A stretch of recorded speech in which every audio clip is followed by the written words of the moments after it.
जय श्री कृष्णा। मेरे चैनल पे आप सभी का स्वागत है।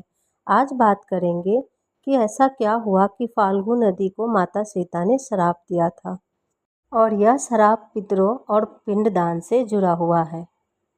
माता सीता ने फाल्गु नदी को इसलिए श्राप दिया था क्योंकि राजा दशरथ के पिंडदान के लिए समय निकला जा रहा था। संध्या वेला था। प्रभु श्री रामचंद्र जी और लक्ष्मण जी सामग्री लेने के लिए वहीं पास के नगर में गए थे और उन्हें आने में देरी हो रही थी। माता फाल्गु नदी के किनारे उनका इंतजार कर रही थी। समय निकला जा रहा था।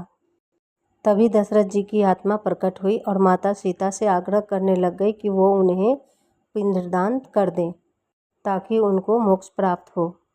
माता सीता ने दशरथ जी के कहे अनुसार जल्दी से आसपास से पिंडदान का सामान जुटाया। आसपास में फूल, तुलसी और फाल्गु नदी के रेत की मिट्टी से बनाकर पिंड को पिंडदान किया था। माता ने फाल्गु नदी से यह आग्रह किया था कि पिंडदान करते हुए आप सभी मुझे देख रहे हो। वहाँ पे आसपास एक गाय थी, कौवे थे, माता तुलसी थी और पिंडदान करते समय फाल्गु नदी, वहीं पे पास में एक बट वृक्ष था। उन सबको गवाही मानकर माता सीता ने पिंडदान किया था और माता सीता ने उन सभी से आग्रह किया कि आप सभी जब मेरे प्रभु श्री रामचंद्र जी आएंगे तो उन्हें यह गवाही देना कि मैंने पिंडदान दे दिया है। जब प्रभु श्री रामचंद्र जी और लक्ष्मण जी वहाँ तट पर पहुँचे फाल्गु नदी के किनारे, तब माता सीता ने सारी बात बताई। पर प्रभु श्री रामचंद्र जी कहने लग गए, मैं कैसे मानूं कि तुमने पिंडदान कर दिया है। तब माता ने इन सभी को गवाही देने के लिए कहा। कौवा, गाय, तुलसी, ब्राह्मण, केतकी के फूल सबने इनकार कर दिया। यहाँ तक कि जिस नदी में माता ने पिंडदान किया था उस नदी ने भी इनकार कर दिया। फाल्गु नदी ने भी इनकार कर दिया और उसने गवाही नहीं दी। माता सीता ने क्रोध में आकर सभी को श्राप दिया और फाल्गु नदी को भी श्राप दिया कि उसमें पानी नहीं रहेगा और वह भूमि के नीचे बहेगी, जिस कारण आज वह सूखी हुई है और उसे भूशिला भी कहते हैं। और यह फाल्गु नदी बिहार के गया जिले में स्थित है। पौराणिक कथा के अनुसार गाय माता को भी सीता जी ने श्राप दिया था। गया जिला में माता सीता ने राजा दशरथ का पिंडदान किया था, लेकिन पिंडदान के समय का प्रमाण मांगने पर फाल्गु नदी ने गवाही नहीं दी थी।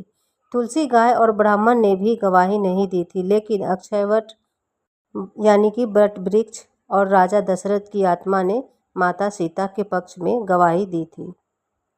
माता सीता के श्राप के कारण फाल्गु नदी में पानी नहीं रहता है और वह सूखी रहती है। यह नदी अब जमीन के नीचे बहती है और सतह पर पानी दिखाई नहीं देता है। बिहार के गया जिला में फाल्गु नदी के किनारे किया जाने वाला पिंडदान पितरों के लिए मोक्ष का मार्ग खोलता है, ऐसा माना जाता है। यह नदी अब भी पितृ पक्ष जैसे विशेष अवसरों पर महत्वपूर्ण मानी जाती है। हिंदू धर्म रामायण में गया शहर और फाल्गु नदी का उल्लेख है, जिसमें कहा गया है कि सीता जी ने फाल्गु नदी को श्राप दिया था और वहाँ पे दशरथ जी का पिंडदान किया गया था और वहाँ पे किए गए पिंडदान मोक्ष प्राप्ति देता है। गया जिले में विष्णु जी का भव्य मंदिर है।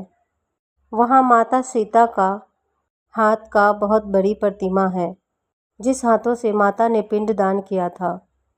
यह एक दिलचस्प कहानी है जिसका उल्लेख रामायण में भी आता है। कहानी और पुराणों में यह उल्लेख आया है कि माता सीता ने ही श्राप दिया था फाल्गु नदी को। इसलिए फाल्गु नदी लंबी, चौड़ी और बहुत बड़ी है। इतनी बड़ी होते हुए भी उसमें घुटने से भी नीचे पानी रहता है। माता सीता के ही श्राप के कारण फाल्गु नदी का पानी समाप्त हो गया और नदी बिल्कुल रेत की टीले जैसी एक विशाल बिस्तर बन गई है। आशा करती हूँ आपको पता लगा होगा दोस्तों कि इस तरह माता सीता ने फाल्गु नदी को श्राप दिया था। ऐसा कहा गया है कि बिहार के गया जिले में पितरों के लिए दिया गया पिंडदान और ब्राह्मण को वहाँ भोज जरूर करवाना चाहिए और दान पुण्य अवश्य करना चाहिए। इससे पितरों की मोक्ष प्राप्ति होती है और श्री हरि विष्णु का कृपा बना रहता है। आज के लिए इतना ही दोस्तों, धन्यवाद।